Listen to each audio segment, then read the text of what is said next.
We continue to dig into allegations of wrongdoing against members of the HISD Board of Education.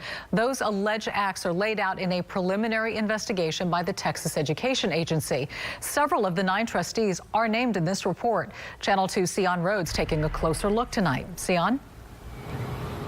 And Dominique, every trustee gets a mention in the report, but it's the board president, Diana Davila, who seems to be under the most scrutiny here, according to this preliminary report, with the TEA accusing her of everything from planning secret meetings to not cooperating with their process and even possibly tampering with the HISD contract process.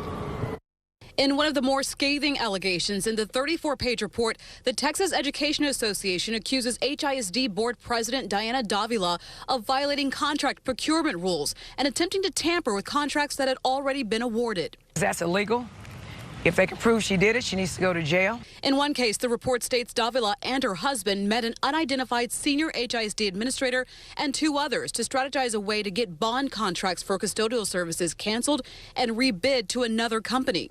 In another instance, another unnamed HISD administrator told TEA investigators Davila asked him to remove a Houston construction firm's contract from the January 2017 board agenda after the procurement process had occurred, and that Davila and her husband told the administrator they wanted a firm out of Dallas, allegedly threatening the administrator's job if he did not do it. If I tell them, you better hire my people, that's wrong.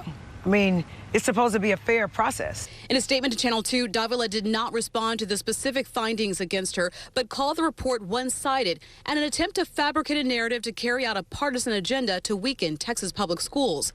Alpha Sri Darwin with Community Voices for Public Education also believes the report is unfair and says the voting public, not the TEA, should decide who sits on the HISD board.